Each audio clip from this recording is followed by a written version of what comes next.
Okay, so here's a question sent by one of my students. If block A is compressed by a distance of 3 mg by k from equilibrium position and released, find out acceleration of A just after release, normal force on block B just after release of block A, and etc. Four questions are there. So block A of mass m, block B of mass 2m. Let's draw it properly. So this is my block A of mass m, and then I have a spring over here, and I have a block B, okay, of mass 2m.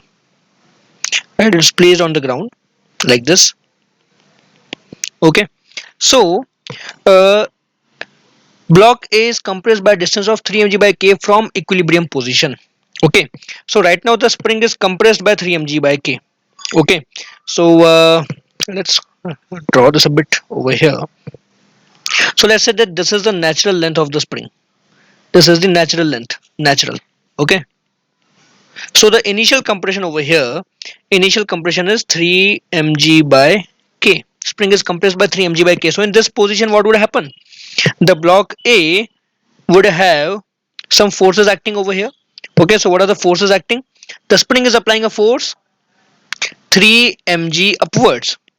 Spring constant k into 3 mg by k. So 3 mg forces acting upwards. The block is experiencing gravity downwards. Okay, and for the block B, what do we have?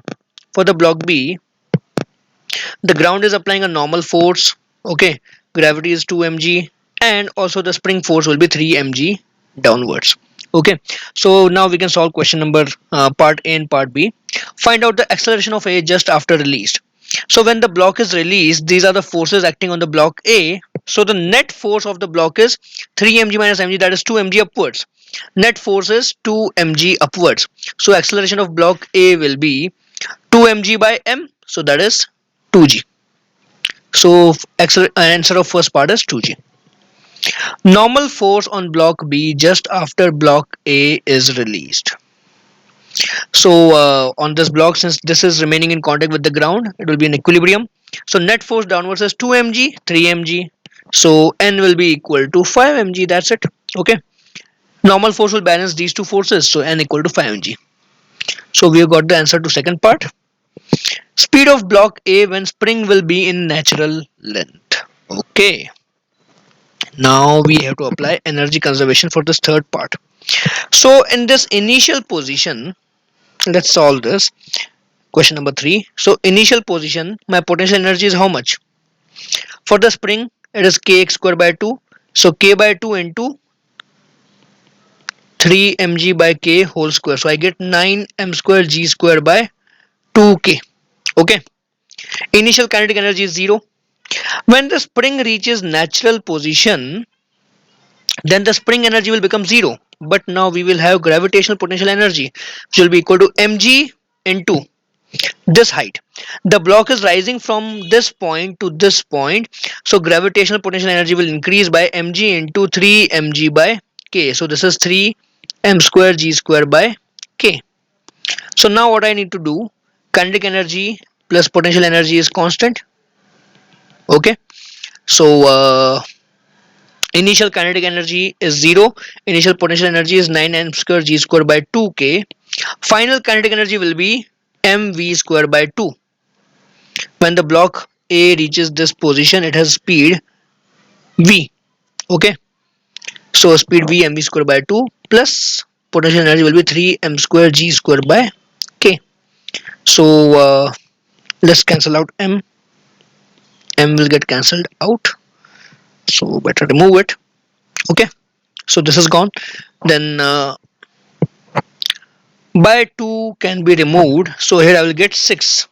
This will become 6. So v will be root of 3 mg square by k. Alright, so this is the answer to part 3. Then speed of block A when normal force of block B is mg. Now let's draw the system again. Let's draw the system.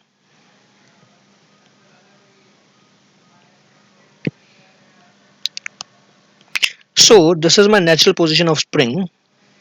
Here is my ground. So this is my block B. Okay, block B of mass 2m, right? And this is the natural position. Correct. And now the spring is stretched by some amount, and this is my block A of mass m. Okay, so in this position, what are the forces acting?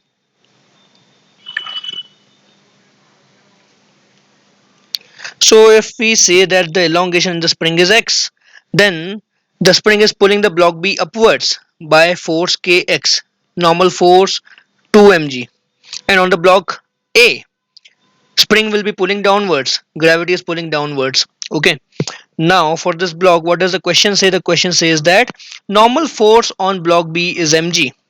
So it is given that n is equal to mg.